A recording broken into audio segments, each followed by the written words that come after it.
오늘 본문에 있는 이 말씀을 가지고 마음에 새기고 생각하더라.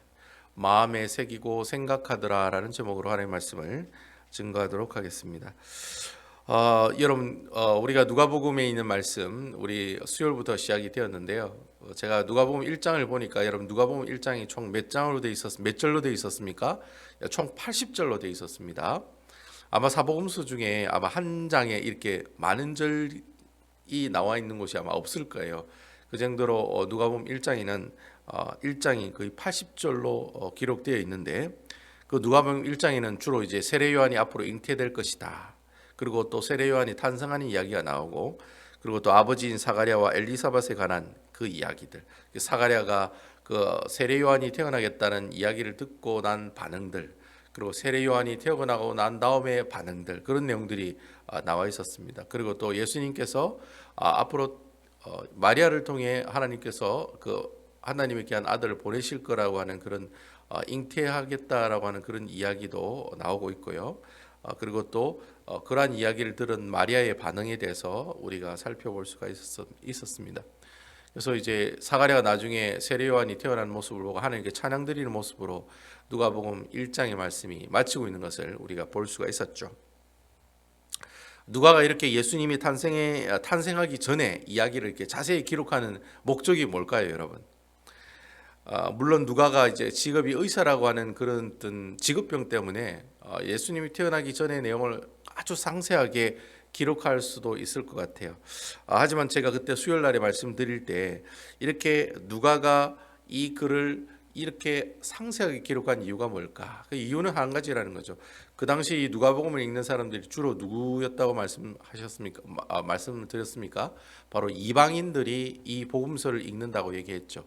그래서 전혀 예수를 알지 못하는 이방인들을 향해서 기록한 책이 누가복음이라고 하는 이 서신이었습니다. 근데 그 이방인들이 예수를 알지 못하는 그분들에게 어떻게 해요? 이 세상의 모든 역사들은 누가 주관하신다? 바로 예수 그리스도, 즉 하나님이 주관하신다. 이 하나님이 주관하신다라는 사실을 이방인들에게 얘기하기 위해서 이렇게 자세하게 기록하고 있다라고 하는 것이죠. 예수님이 누군지를 잘 모르니까 기본적인 상식들이 없기 때문에 예수님이 태어나기 전에 이러이러한 사건이 있었다는 것을 자세하게 기록해서 바로 예수님이 이러한 분위기에서 태어나셨다. 그리고 또 한 가지는 또 무엇입니까, 여러분?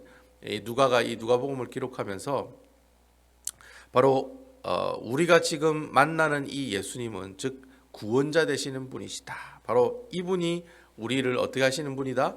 구원의 길로 인도하는 분이시다. 그분이 메시아다. 이러한 사실을 그들이 쉽게 이해하고 또 이렇게 받아들이게 하기 위해서 누가복음 1장에 보면 예수님이 태어나기 이전의 이야기를 아주 자세하게 기록하고 있다라고 하는 것이죠. 그래서 우리가 누가복음 1장에 보면은 어떤 단어가 많이 나왔습니까? 성령이 충만하다라는 단어를 많이 사용하고 있어요. 성령이 충만하다는 말은 성령님이 우리를 통치하시고 주관하신다는 말씀이거든요. 그러니까 결국에는 예수님이 태어난 그 시대와 그 역사는 누가 주관하신다는 겁니까? 바로 하나님이 주관하신다는 내용을 사용하기 위해서 사가랴가 성령이 충만하여 이르되 마리아가 성령이 누가하여 이르되 그런 성령이 충만하다라고 하는 그런 이야기가 누가복음 1장에 보면 많이 나오고 있다라고 하는 겁니다. 그리고 또 이 누가복음 1장에 우리가 자주 볼 수 있었던 또 다른 단어가 뭐냐면 바로 예수님을 구주라고 표현한 내용입니다. 즉 예수님은 우리의 뭐죠? 구원자가 되시는 분이다. 그래서 구주라는 단어가 많이 나와요. 여러분 누가복음 1장에 보시면 그래서 이러한 성령이 충만하다. 그리고 구주다. 그리고 구원자다. 이런 말을 사용하는 이유가 뭐냐? 바로 우리 주 예수님이 어떤 분이시다? 바로 구원하러 오신 분이시다. 그러니까 우리가 만나는 그 메시아 아기 예수님은 우리를 구원하시기 위해서 이 땅에 오신 분이다. 이러한 사실을 강조하기 위해서 그러한 표현들과 또 그런 아주 많은 분량을 예수님이 태어나기 이전의 내용으로 우리에게 전달하고 있다는 거예요. 강조하는 거예요. 우리가 만나는 예수님은 우리를 구원하신 분이야. 이런 사실을 강조하기 위해서 누가복음 1장은 아주 긴 내용으로 기록이 되어 있고, 그리고 성령 충만하다, 구주다, 구원자다 이런 단어를 이용해서 예수님이 이 땅에 오시는 사실들을 어떻게 해요? 강조하고 있는 내용을 우리가 누가복음 1장을 통해서 볼 수 있었다라고 하는 겁니다. 그럼 오늘 우리가 이제 살펴보면 누가복음 2장에 있는 말씀은 어떤 말씀이냐? 우리가 어제 말씀이죠. 어제 말씀이 이제 누가복음 1장에서 7절에 있는 말씀이었는데, 어제 말씀에 보면 이제 드디어 어떤 내용이 나옵니까? 예수님이 탄생하시는 그런 내용들이 성경에서 쭉 나오고 있다라고 하는 것이죠. 여러분 1장이 80절로 돼 있잖아요. 그죠? 근데 2장도 보면은 52절까지 돼 있습니다. 그러니까 예수님이 태어나기 전 이야기와 예수님이 태어나신 그 상황의 그 이야기가 아주 어떻게 해요? 길게 설명이 되고 있다라고 하는 것이죠. 그래서 우리가 이 2장도 52절로 돼 있기 때문에 오늘은 저희들이 20절까지 있는 말씀을 살펴보기로 하고요. 오늘 큐티 본문 말씀이죠. 이 20절에 있는 말씀까지 살펴보고 나머지 52절 말씀은 내일 주일 말씀을 통해서 우리가 한번 같이 살펴보도록 하겠습니다. 자, 그럼 우리 다 같이 2장 1절에서 3절에 있는 말씀 여러분들 저와 같이 한번 읽어보도록 하겠습니다. 누가복음 2장 1절에서 3절에 있는 말씀이, 저를 보지 마시고 성경책을 보셔야 돼요. 2장 1절에서 3절에 있는 말씀 제가 한번 읽어보겠습니다. 그때 가이사 아구스토가 영을 내려 천하로 다 호적하라 하였으니 2절 이 호적은 구레뇨 수리아 총독이 되었을 때 처음 한 것이라. 3절 모든 것이 호적하러 각각 고향으로 돌아가매라고 되어 있습니다. 여기서 가이사라고 하는 말은 케사르라는 뜻인데요. 보통 로마 황제를 얘기할 때 케사르라고 얘기하거든요. 그래서 이걸 이제 한글로 이제 번역했을 때 가이사라고 이렇게 표현을 한 겁니다. 그래서 가이사라는 말은 로마 황제를 칭하는 내용이다. 그렇게 생각하시면 돼요. 여러분 오늘 1절이 나오는 이 아구스토라고 하는 사람은요, 이 로마 황제의 1대 왕입니다. 뭐 우리나라의 조선시대 태조 이성계처럼 아주 중요한 인물이고 굉장히 유명한 사람이죠. 그래서 로마 황제의 첫 번째 왕이 바로 이 아우구스토라고 하는 사람이었는데, 이 아구스토라고 하는 사람이 자기가 왕으로 있을 때 총 3번의 호적 조사를 했습니다. 그래서 기원전 28년, 즉 BC 28년에 한 번 하고요. 그리고 BC 8년에 한 번 하고, 그리고 AD 14년. 이제 AD 14년이면 이제 이 아구스토가 죽을 때거든요. 죽을 때쯤 됐을 때 호적 조사를 한번 합니다. 그래서 이 아구스토가 왕으로 있을 때는 처음에 이제 왕이 되었을 때, 그때 BC 28년에 한번 호구 조사를 하고, 그리고 아주 자기가 잘 나갈 때, 아주 전성기일 때 BC 한 8세기 정도, 그러니까 BC 8세기, 그러니까 AD 전이죠. AD가 되기 전에 BC 8세기 때 호구 조사를 한번 하고, 그리고 이제 AD 14년 때 그때 이제 마지막으로 아구스토라고 하는 왕이 3번의 호적 조사를 하게 됩니다. 보통 이 호구 조사를 하면 그 당시에 뭐 교통이 그렇게 불편했죠. 뭐 로마의 도로가 다 이렇게 닦여져 있는 게 아주 유명하지 않습니까? 근데 로마의 모든 길은 다 로마로 통한다고. 그 당시 로마 사람들이 도로를 많이 닦았지만은 그래도 로마에서부터 이스라엘이라고 하는 거리는 굉장히 긴 거리거든요. 그런 긴 거리에 야, 너 이제 앞으로 우리 호구 조사를 해, 이렇게 아구스토 왕이 이런 명령을 해도 실제적으로 그 명령이 흘러가지고 어떻게 해요? 그 당시 이스라엘 땅까지 와서 호구 조사를 하려면 굉장히 시간이 많이 걸렸다라고 하는 것이죠. 그래서 많은 신학자들이 추측하기로 오늘 본문에 나오는 이 이스라엘에 있었던 호구 조사는 BC 4년도에 있었던 사건이 아닌가, 보통 그렇게 추측을 하는 사람들이 많이 있습니다. 보통 이 호구 조사를 하는 이유는요, 세금을 많이 거두기 위해서 이제 인구 조사를 하는 거죠. 인구가 자기가 몇 명인지를 정확하게 알아야지만이 세금이 정확하게 얼마나 거치는지를 알기 때문에, 그래서 아마 이 호구 조사가 1, 2년 안에 이루어지는 게 아닙니다. 거의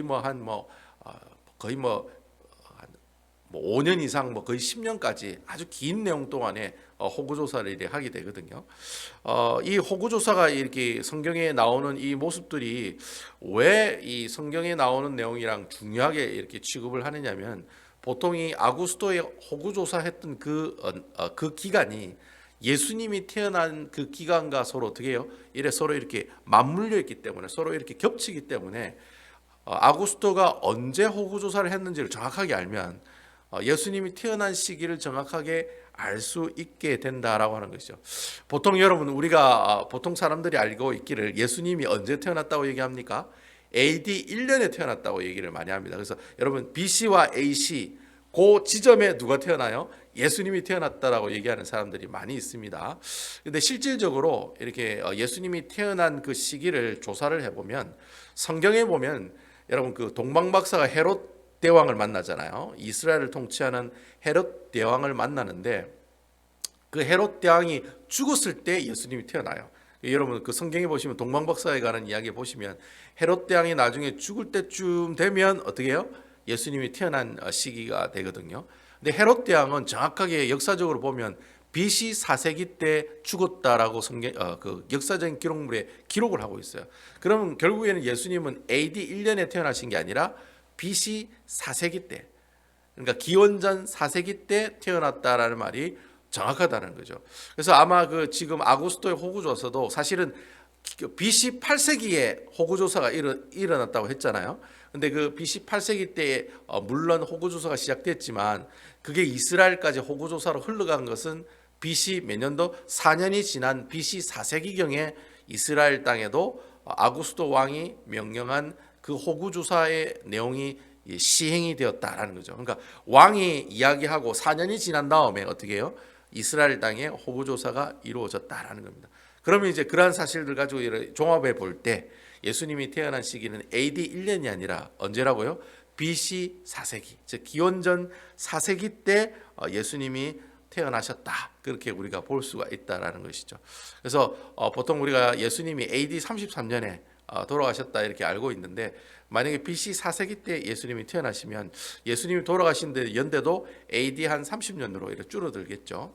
그래서 여러분 이거는 뭐 여러분들이 참고로 알고 계시면 아마 될 것 같아요. 그래서 대부분의 신학자들은 예수님이 AD 1년에 태어난 것이 아니라 BC 4세기 때 태어났다라고 이구동성으로 모두 다 이야기를 하고 있고 저도 그래 믿고 있어요. 아무튼 여러분 그 아구스토라고 하는 그 왕의 호구조사와 예수님이 태어난 시기는 서로 어떻게 하다? 비슷하게 맞물려 있다. 근데 이러한 역사적인 사건을 지금 누가 얘기하고 있어요? 누가라고 하는 사람이 오늘 이 성경을 통해서 우리에게 이야기하고 있다라고 하는 겁니다. 그래서 왜 이렇게 누가가 역사적인 사건을 예수님이 태어난 시기랑 역사적인 사건을 이렇게 기록하고 있느냐? 그 이유가 뭐겠습니까, 여러분? 예수님께서 태어나신 사건이 뭐예요? 진짜 사건이냐 아니냐를 사람들에게 이야기하기 위해서 이런 역사적인 기록물을 이 성경에 기록하고 있다는 거예요. 실질적으로 아구스토도 있었던 사람이고 호구조사를 하라고 하는 그런 명령도 있었던 역사적인 기록이기 때문에 그런 기록을 누가가 찾아서 어떻게 해요? 누가복음 안에 기록하면서 예수님은 진짜 태어나신 분이다라는 것을 우리에게 이 말씀을 통해 강조하고 있다라는 겁니다. 그러니까 여러분 예수님이 태어난 건 사실이에요? 아니면 가짜예요? 사실이라고 하는 겁니다. 예수님께서 태어나신 것은 역사적인 사실로 봤을 때도 정확하게 사실이다. 그렇게 우리가 이야기할 수가 있겠습니다. 자, 계속해서 4절에서 7절에 있는 말씀 보도록 하겠습니다. 누가복음 2장 4절에서 7절에 있는 말씀입니다. 요셉도 다윗의 집 족속이므로 갈릴리 나사렛 동네 유대를 향하여 베들레헴이라 하는 다윗의 동네로 5절 그 약혼한 마리아와 함께 호적하러 올라가니 마리아가 이미 잉태하였더니 6절 거기 있을 때 그때 해산할 날이 차서 7절 쳐다달라 강보로 쌓여 그 위에 누웠으니 이는 여관이 있을 곳이 없음이러라. 마리아의 남편의 요셉은 유다 사람이었습니다. 그러니까 유다 사람이기 때문에 호구 조사를 하면 이렇게 로마 사람들 같은 경우에는 자기가 살고 있는 지역에서 호구 조사를 이렇게 통보해 주면 되는데 이렇게 이방인들 같은 경우는 로마 사람이 아닌 사람들은 다 자기 고향으로 가서 호적 조사를 하게 돼 있었습니다. 그래서 요셉도 유다 사람이기 때문에 바로 북쪽 갈릴리 나사렛에 이제 살고 있다가 호구 조사를 하러 이제 어디에요? 자기가 있었던 고향인 베들레헴이라는 곳으로 이 마리아와 함께 다시 이렇게 오게 되게 되죠. 그래서 여러분 이 나사렛에서 이 베들레헴까지는 이래 키로수를 따져도 한 150km 정도 되거든요. 한 140km라고 얘기하는 사람들도 있는데 여러분 임신한 아내를 데리고 이제 거의 만삭이 된 아내를 데리고 150km를 이동했다는 거죠. 굉장히 힘든 여행이었다는 거죠. 뭐 어쩔 수 없이 아내를 혼자 놔둘 수는 없으니까 아마 이 요셉이 아내를 데리고 유다 베들레헴이라는 곳으로 갔던 것 같아요. 아무쪼록 이렇게 거의 뭐 산딸이 다 된 이 마리아가 그 힘든 여행을 마치면서 이제 베들레헴에 도착했다라고 하는 것이죠. 근데 그 베들레헴에 도착했을 때 아무도 그들을 환영하는 사람들이 없었고, 또 기거할 수 있는 그런 여관이라든지 그리고 머물러서 이렇게 잘 수 있는 곳이 한 군데도 없었다라고 하는 것이죠. 7절 말씀에 보면 예수님께서 어디에서 태어나셨다고 되어 있습니까? 마구간에서 태어났다, 그렇게 이야기하고 있습니다. 여러분, 예수님이 구유 위에 아기 예수님이 태어나셨다고 되어 있는데, 이 구유라고 하는 것은 그 당시 어떤 것을 상징하는 내용이냐면은, 이 마구간에 있는 구유는 춥고 더럽고 냄새나는 것, 이런 것들을 상징하고 있는 것들입니다. 그러니까 마구간에 구유다라면 일단 더럽다는 거죠. 그리고 또 그곳은 또 어떤 곳이에요? 추운 곳이다라는 거죠. 뭐 이렇게 바람막이도 별로 없는 추운 곳이라는 것이죠. 그리고 또 말이 있었고, 또 말이 또 싼 여러 가지 또 분비물이 있다 보니까 냄새나고 더러운 곳이다라는 것이죠. 사실 그 유다 사람들은 마구간 옆에 방을 만들어서 사용하는 그런 사람들도 있었어요. 하지만 대부분이 1층은 보통 마구간으로 사용하고 2층은 이제 집으로 사용하는 그런 집들이 많이 있었거든요. 뭐 일단 마구간에서 태어나셨다는 말은 예수님께서 어디서 태어나셨다는 겁니까? 정말 그 당시 가장 춥고, 그리고 가장 더럽고 가장 냄새나는 곳에 태어나신 분이 바로 아기 예수님이시다라는 말씀이죠. 바로 그러한 예수님이 그렇게 낮고 낮은 곳에 정말 왕으로 오신 예수님이시고, 하나님의 아들이신 그 구주 메시아 되신 주님이 이렇게 춥고 더럽고 냄새나는 곳, 이렇게 정말 낮아질 대로 낮아져서 더 이상 갈 데가 없는 그곳 낮은 곳까지 오셔서 태어나신 분이 바로 우리 예수님이시다라고 하는 것이죠. 그렇게 이렇게 태어나신 예수님이 태어난 이야기가 나오고 난 다음 여러분 그 8절부터 20절, 오늘 큐티 본문 말씀이죠. 8절부터 20절까지 내용은 바로 이렇게 춥고 더럽고 냄새나는 곳에서 일하는 사람들의 이야기가 나와요. 바로 누굽니까? 바로 목자들에 관한 이야기가 나온다라고 하는 겁니다. 여러분, 그 누가복음 1장과 2장에 나오는 내용은요, 사복음서에는 나오지 않는 내용들입니다. 그러니까 누가복음 1장과 2장에 나오는 뭐 세례 요한의 탄생 전, 예수님이 탄생하기 전, 마리아가 하나님께 찬양하는 것, 사가랴가 하나님께 찬양하는 이 누가복음 1장에 나오는 내용은 오직 누가복음에만 나오는 내용들이에요.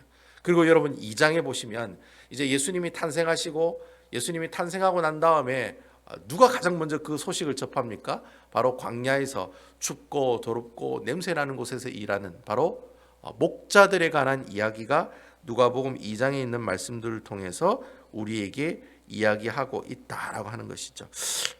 누가가 특히 이제 목자들에 관한 목자들에 관한 이야기를 기록한 이유가 있어요. 그 이유가 뭐냐면은 이 그 목자들과 예수님의 만남을 통해서 이야기하고 싶었던 것이 있었다는 거죠. 그래서 이 목자들도 사실 춥고 더럽고 어떻게 해요? 아주 깨끗하지 못한 곳에서 냄새나는 곳에서 일하는 사람들이잖아요. 그러니까 예수님도 그러한 곳에 오셨고, 그러한 곳에 살고 있는 목자들의 이야기를 같이 이렇게 넣고 있는 거예요. 연결하면서 이렇게 넣고 있다는 거죠. 왜 이렇게 예수님께서 더럽고 춥고 냄새나는 곳에 태어나시고 또 그런 곳에서 일하고 있는 목자들을 만나는 이야기를 왜 누가가 이렇게 같이 연결하면서 기록하고 있느냐? 이 목자들과 예수님의 만남을 통해 무엇을 얘기하고 싶었느냐? 그렇게 이야기하고 싶었던 내용은 바로 그거예요. 바로 이 땅에 오신 예수님의 이 모든 기쁜 소식은 몇몇 사람들만 알고 누릴 수 있는 소식이 아니다라고 하는 것이죠. 그래서 여러분 성경 우리 10절에서 11절의 말씀 한번 볼까요? 여러분 오늘 우리 큐티 본문 말씀인 2장 10절에서 11절에 있는 말씀 제가 한번 읽어보겠습니다. 천사가 이르되 무서워하지 말라. 보라 내가 온 백성에게 미칠 큰 기쁨의 좋은 소식을 너희에게 전하노라. 11절 오늘 다윗의 동네에 너희를 위하여 구주가 나셨으니 곧 그리스도 주시니라. 여러분 누가는 목자가 천사로부터 받은 그 큰 기쁨의 소식이 있었어요.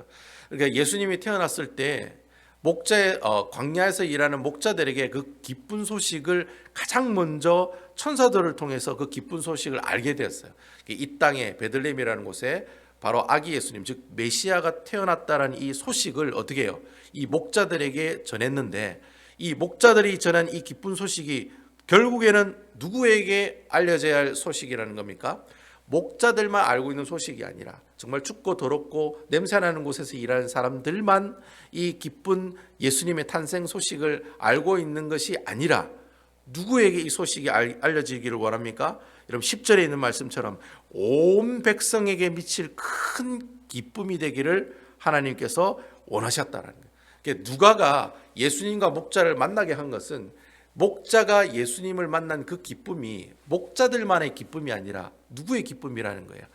온 백성의 사람들이 큰 기쁨을 누리게 하는 소식이다라는 것을 강조하기 위해서 예수님께서 태어나신 그리고 예수님을 만난 사람을 가장 먼저 목자로 우리에게 소개하고 있다는 거예요. 그래서 여러분 누가가 누가복음만 짓는 게 아니라 어떤 책도 짓습니까? 사도행전도 짓죠. 여러분 사도행전에 보면 어떤 말씀이 있습니까? 예루살렘과 온 유대와 사마리아 땅 끝까지 이르러 뭐예요? 내 증인이 되리라. 그러니까 누가가 예수님께서 이 땅에 오셨다는 그 구원의 기쁨, 그 구주 예수님이 오셨다는 그 기쁨은 목자들만 알고 있는 기쁨이 아니라 누구의 기쁨이어야 되는 거예요. 온 유대와 사마리아와 땅 끝까지 이르러 모든 사람들에게 이 기쁜 소식을 증거하고 이야기하는 것이 하나님의 깊은 뜻이다라고 하는 것이죠. 그래서 이 기쁜 소식이 너무나도 크고 좋은 소식이다 보니까 13절에 보니까 누가 찬양을 하고 있다고 얘기하고 있습니까? 13절에 보시면 호련히 수많은 천군 천사와 함께 어떻게 해요? 하나님을 찬송하여 이르되. 그러니까 갑자기 목자들에게 그 소식을 듣고 난 다음에 수많은 천군 천사들이 나타나가지고 수많은 천군 천사들이 나타나서 그 놀라우신 기쁨의 소식을 어떻게 해요? 하나님께 영광과 찬양을 올려드리고 있다는 거예요. 그만큼 이 소식이 어떤 소식이에요? 굿뉴스, 즉 기쁜 소식이요 좋은 소식이라는 거예요. 이러한 소식들을 그들만 혼자 알고 있는 기쁨이 아니라 많은 사람들이 수많은 천군 천사들이 하나님을 찬양했던 것처럼 수많은 하나님 나라의 백성들이 하나님을 그렇게 기뻐하고 찬양하는 모습이 있기를 원하는 뜻으로 여러분 13절에 보면은 수많은 천군 천사들도 어떻게 해요? 하나님을 찬양하는 모습들을 목자들에게 같이 보여주고 계신다는 거예요. 그러면서 14절에 보면 지극히 높은 곳에서는 하나님께 영광이요 땅에서는 기뻐하신 사람들 중에 평화로다. 바로 하나님께서 참 이 놀라운 기쁜 소식을 목자들에게 이렇게 보여주시고 그 목자들은 이 구주 예수님 오신 메시아를 제일 처음 만나는 그런 큰 영광을 누리게 되었다라고 하는 것이죠. 결국 목자들은 광야에 만난 그 천사의 이야기와 천군 천사들이 찬양을 하더라라고 하는 이 광경의 모습들을 나중에 누구에게 이야기해 줍니까? 바로 요셉과 마리아에게 이 말씀을 이야기하는 내용들이 나오고 있다라고 하는 것이죠. 결국에는 이 목자들이 이 베들레헴에 어떻게 해요? 마구간에 있는 아기 예수님을 만나러 직접 달려오게 됩니다. 자기 가지고 있는 모든 양떼들을 다 제쳐두고 베들레헴에 있는 그 마구간에 가서 아기 예수님을 만나게 되죠. 그러면서 자기들이 경험한 이야기를 하는 거예요. 우리가 이렇게 광야에서 양을 치고 있는데 천사가 나타나서 바로 아기 예수님, 우리에게 이 온 백성이 미칠 가장 큰 기쁨의 좋은 소식, 아기 예수님, 아기 구주 예수 그리스도가 구주가 태어났다. 메시아가 태어났다는 소식을 우리가 들었다. 그리고 수많은 천군 천사가 그 예수님의 탄생을 노래하는 모습들을 우리가 들었다. 그런 얘기를 요셉과 마리아에게 하게 된다라고 하는 것이죠. 그러자 여러분 이 마리아가 어떤 반응을 보입니까? 19절에 보시면 마리아는 이 모든 말을 마음에 새기어 생각하니라. 그 목자들이 그 아기 예수님을 만나기 이전에 광야에서 만났던 그런 경험들을 쭉 이야기하는 그 내용들을 마리아가 그냥 흘려버리지 않고 어떻게 해요? 그 내용을 깊이 마음에 새기어 생각했다라고 이야기하고 있다라고 하는 것이죠. 마리아가 아마 목자들에게 이런 얘기를 들었을 때 마리아가 그런 생각을 했을 거예요.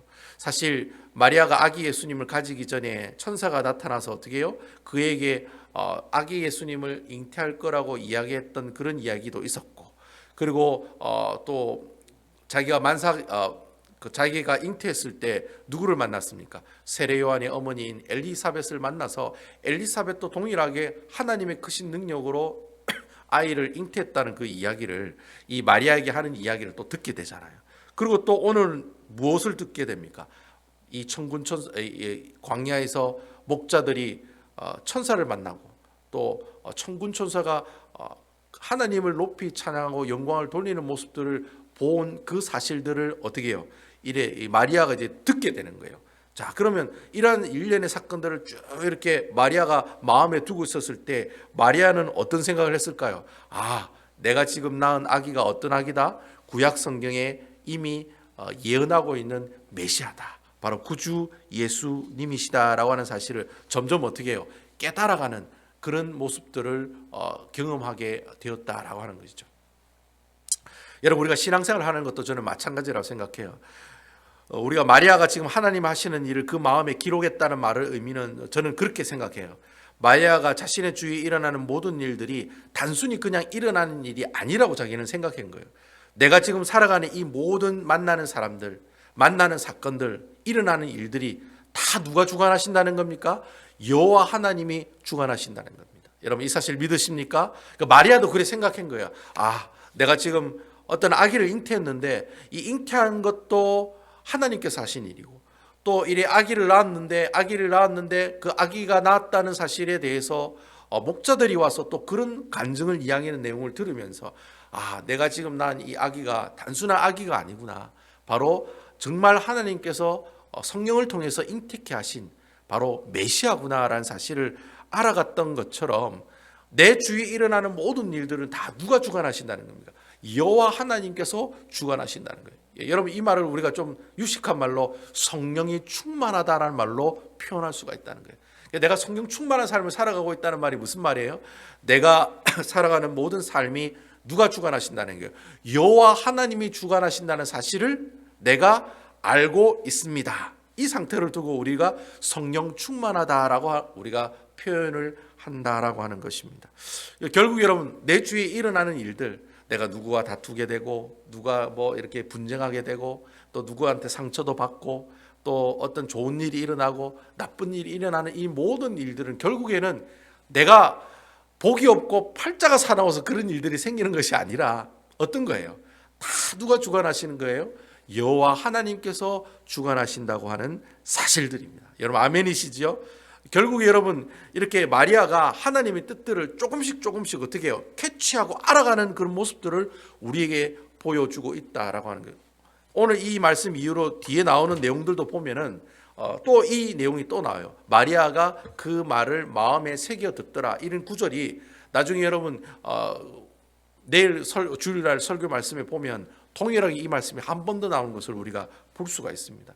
그러니까 마리아가 살아가면서 하나님의 뜻들을 하나하나 어떻게 가는 거예요? 캐치해 나가는 모습들을 우리가 볼 수 있다라고 하는 거예요. 여러분, 우리가 신앙생활하면서 이렇게 하나님의 뜻을 하나하나 캐치할 수 있는 방법이 뭐가 있을까요? 여러분, 뭐가 있을까요? 물론 우리가 기도하는 가운데 하나님의 음성을 들을 수도 있지만 우리가 살아갈 때 하나님의 음성을 들을 수 있는 가장 좋은 방법, 하나님의 음성을 캐치할 수 있는 가장 좋은 방법은 내가 매일매일 어떻게 하는 겁니까? 하나님의 말씀을 읽는 것입니다. 이것이 바로 내가 하나님의 뜻을 하나하나 알아갈 수 있는 가장 좋은 방법들이다라고 하는 것이죠.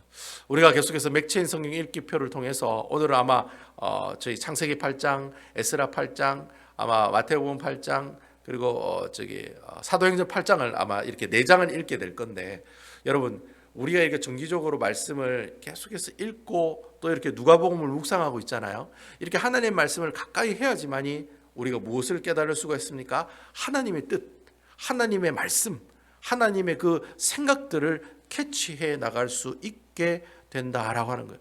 결국에는 하나님의 말씀을 묵상하고 말씀대로 살아가는 그 사람은 앞으로 어떤 사람이 된다는 겁니까? 바로 하나님께서 내 모든 삶을 주관하십니다라고 생각하는 바로 성령 충만한 삶을 살아갈 수 있게 된다라고 하는 것이죠.